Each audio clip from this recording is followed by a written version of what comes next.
All right. Hello, everyone. Just excuse me while I get seated here.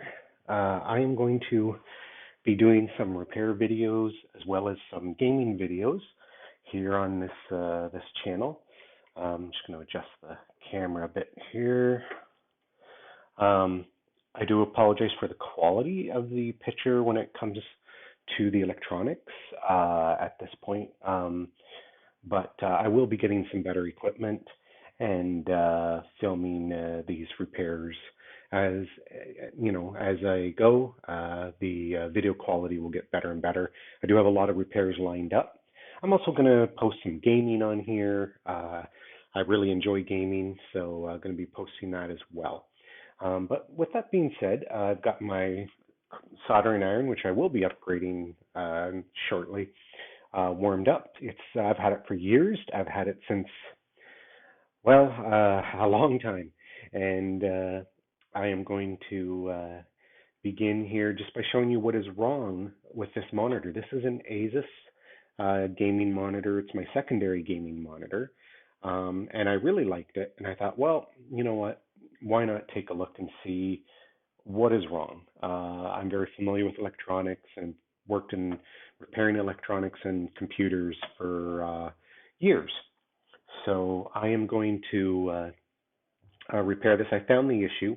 So what this monitor would do, it would turn on briefly and then it would just go dark. It would go off. And it comes down to that the capacitors here on the power supply, let me give you a better look here, are puffing out. And that's a common problem with capacitors.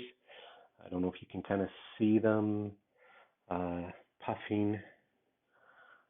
My hand's in the way there. Yeah, you can kind of see. Like I said, I'm going to get better camera, but you can kind of see these capacitors there's a couple. There's 1, 2, 3, 4, 5 that are puffed out. And I'm going to do all 6. I haven't bought the ones for these little ones. They look okay, but I am going to do all 6 of these because chances are that one is going to go soon as well. So that is my that will fix the issue, and I'm pretty sure because that's the only issue I see on this board. I don't see any on this board. So with that being said, here are my replacement capacitors. Thank you to the wonderful world of Amazon nowadays, which makes fixing things so much better. Now these are 25 volt, 680 UF. So yeah, pretty easy to find and pretty cheap to fix things nowadays. Always be careful when you're repairing a power supply. This has been decharging for quite some time. I'm fairly certain there's no charges left on these caps.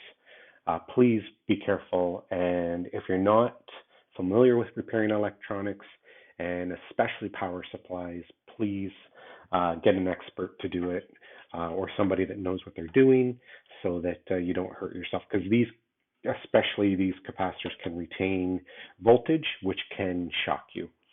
All right, so let's flip this over, and we're going to take a look at let's see where the first one is, and it looks like it's that guy right there. Yeah, and just always keep in mind the plus and minuses.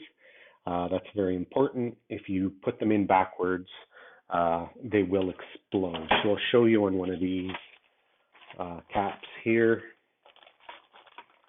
They do have a specific direction they need to go. So if you see here, that's the minus side. Let it focus there a little bit. Yeah. So we're going to be matching that to this one. When I take it out, I'll show you it's got the same kind of marker on it. And on the board, if you look, unfortunately, I can't really detach. Oh, actually, maybe I can detach from here. Yeah, it looks like I can. So if I just lift that up, I should be able to gently pull. But you know what? I don't think I'm going to worry about detaching that. It's not too much of a pain, but it is for filming. But like I said, I'm going to have a better way to film next time anyways. So if we look at this capacitor here, I don't know if you can, no, you probably can't see it, but maybe you can. There's a little plus sign right beside the where the leg goes. So that tells you as well the polarity that these need to go in as. Okay, I think my soldering iron is probably nice and hot. So we're going to start, let's see, with this guy right here. Okay, and I'm going to tin my iron first. You might see a little bit of smoke here when that happens. Be very careful. These soldering irons are very hot.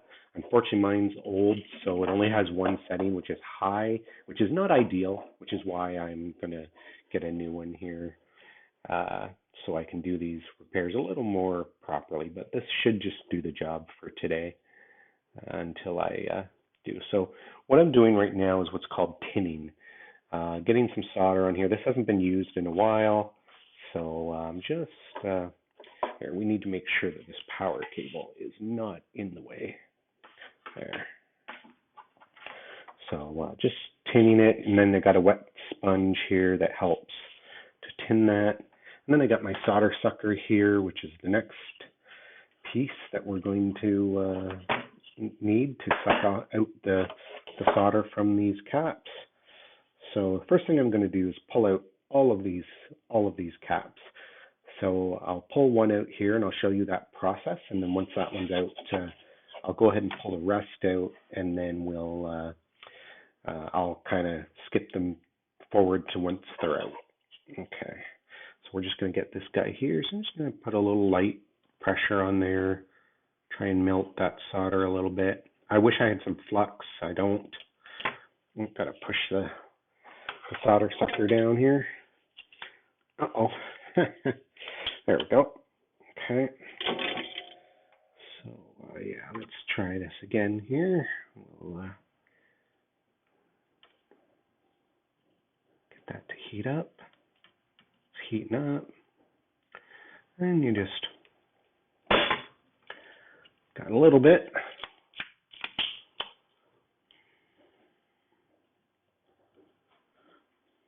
This is where I wish I had some flux or some braided solder remover, but hopefully I can. I might have to even put a little solder on it to get. I don't want to burn the pads off. That's never a good thing. I know there's a lot of pros out there that are probably going to be like, "Oh my gosh, what are you doing?" But you know what? This is just kind of a home job. I'm not too worried about being perfect. Just get it to work at this point until I get the tools. This has been on my bench for a while, so I wanted to get it done. So I just had a little bit of solder there to help melt down what's already there. There we go. That looks good. Let me get the other side.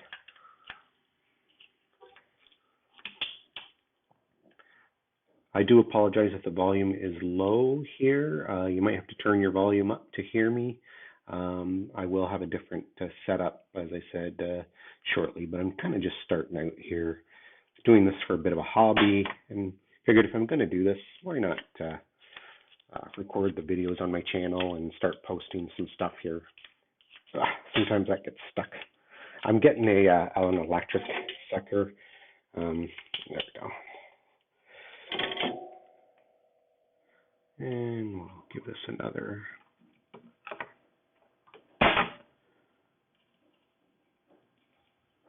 Yeah, we'll give this a bit of another dab here on this one. That worked the last time.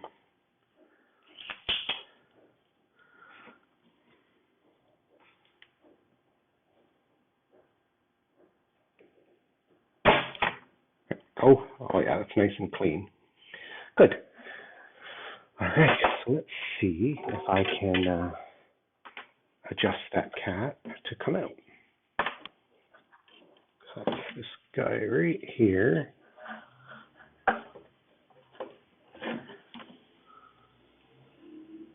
It's being a little stubborn. The legs are bent. They did that obviously to to allow for. So let me try and bend them off of the pad here without hurting the pad.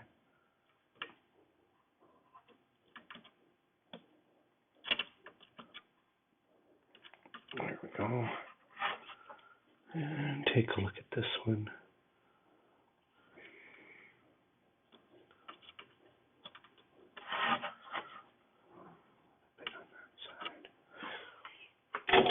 Let's see if I can nudge it out there. Got the one side loose.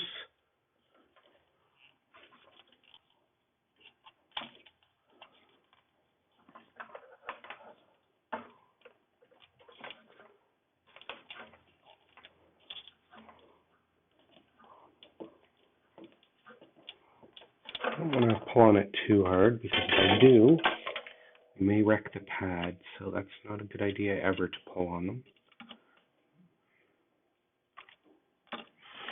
Need a little bit of help with some tweezers here. Let's see. Yeah.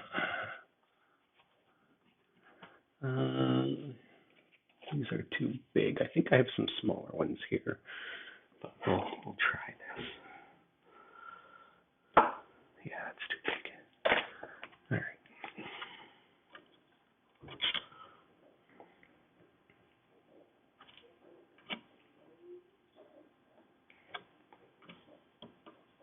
There we go. Got both legs to move. Hopefully they don't they're still got just enough solder on there to hold them on. All right, let's try this.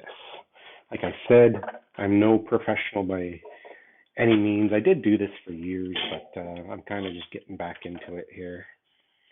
So what I'm going to do is just heat it up, and as I heat it up, give it a little pull. I don't recommend doing this at all because you could burn yourself for sure.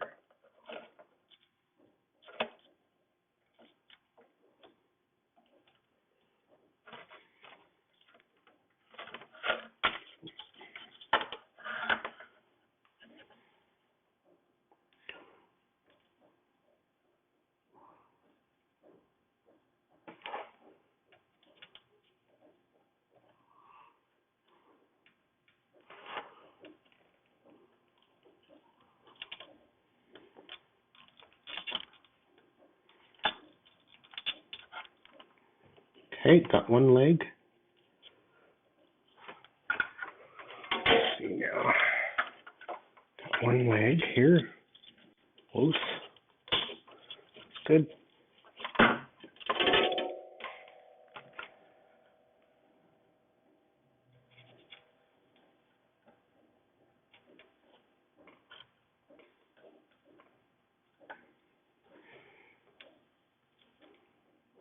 There we go. All right. There is the first cap released. And I don't know if you can really see the bubble, but it's just slightly bubbled up. And there is the minus and plus marking I was referring to that you've got to match up or you will cause major problems. They will blow up. And there's where you can see the voltage and the ferrets that it requires. So yeah.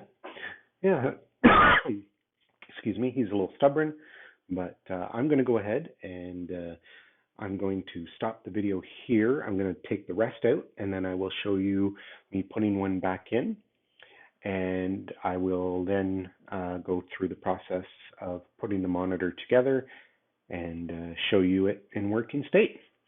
All right, I will be back like magic in a few seconds. All right, I am back, and I have all of the capacitors out, as you can see. There, every single one is out. The black side represents the negative side. Like I said, we have to go by polarity on these. You put them in backwards and you're asking for trouble. So let's put one in. So here is my my replacement, and hopefully I mean, don't get me wrong, this gaming monitor lasted me quite a long time, but hopefully these won't get the bulging issue. I did remove the one that didn't have the bulge issue. I'll keep it as a spare, but I didn't feel comfortable leaving it in there because you just never know. If the other ones of this brand bulged out, chances are this one will at some point as well. So I'm hoping this brand is a little better. I paid not much more, but a little more for quality. So hopefully that will do the trick. So what you want to do, you want to make sure that you're lining up the negative uh, side with the black side, and you just poke your legs through the holes like that. And like I said, I'm no super duper professional. I do know what I'm doing. I worked in the industry, but this is just a very home DIY kind of thing. So just so now what I do is I hold the cap up and I bend the legs over like that, and then I'll solder them in, and then I'll clip off the excess. So now, like I said, this is where I would use some flux, but I don't have any. Some is on order, but I'm not worried. As I said, this is just a quick DIY for my own use, so I'm not too worried. So I'm going to tin my soldering iron again. Hopefully I don't set off the smoke alarm in the building. I don't think that little bit will, but you never know. All right, so clear that up. I think I got a little too much water on my sponge.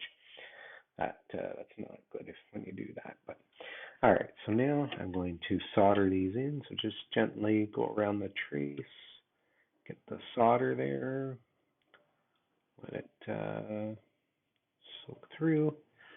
There we go. There's one side, and I don't know. I'll show you the solder joints once I'm done here. But they're looking good so far. There. Let me give that one bees a little touch up.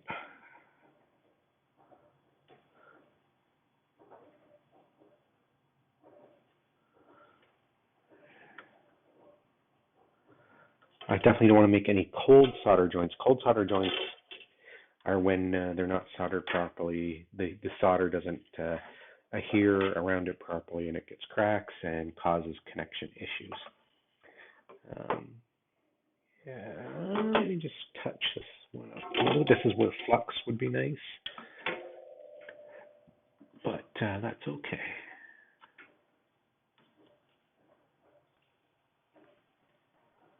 There we go. Yeah.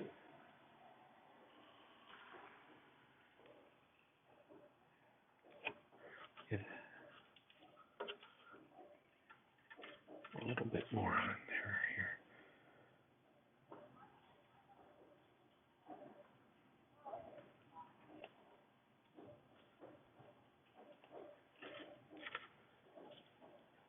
There we go. I definitely need the magnifying glass that I'm gonna have on order, but then I just trim the excess leg. These cutters are a little dull.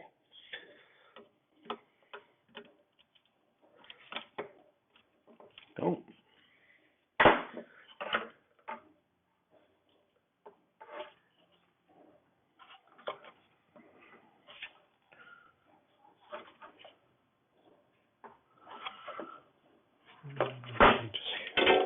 This one's still, I think it's just a reflection though, but it's still kind of bothering me.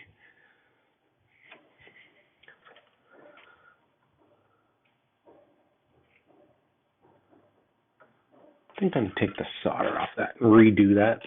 I don't want a cold solder joint. What's the point of doing this if the solder isn't done right?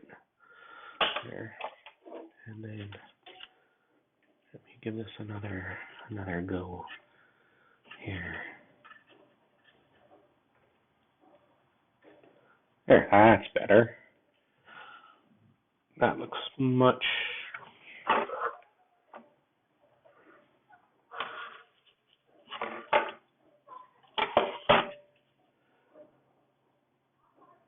better. I'm going to take my So let me put this up to the light so I can see a bit better and see what's going on here. Yeah, that looks good. So I don't know if you can see that. It's not bad, not perfect, but the solder points are here and here. So yeah, so that's installing the capacitor. I will pause this video again and then put the rest in and show you the finished product and then the startup of the monitor. Like I said before, it would briefly come on and then just shut off, and that's because the power supply did not have the capacitors in working order. All right, so again, I'm going to stop this, and like magic, it will be all of the cables will be soldered in. All right, here is the board with all new, fresh capacitors. Yep. So now I am going to. Well, I double checked the polarity because, as I said, that's very important to make sure that the minus and the positive were facing the right direction. They made it easy on this board. They put it on the silk screen as well as on the back, so that was great. But now I'm going to put this monitor all back together.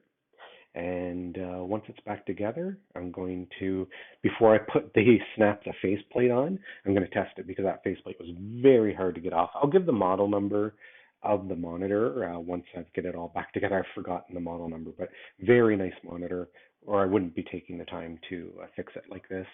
I think it's a nice monitor as a secondary one. And it was my primary for a long time as well. All right, so we will see you once this is all reassembled. And I will give you the model number, and I'll let my siren iron cool off here. So I've shut that off. Always make sure to do that because it can cause fire. So we'll let that cool down. All right, thanks, and see you in another few minutes. Okay, everyone, here is the finished result. Here it comes. And it's working perfectly. Obviously, the camera's making it blurry, but it looks crystal clear from my viewpoint. It's working absolutely perfect. I'm so happy. I think the picture, to be honest, is even better than it ever was because I think those caps are a higher quality.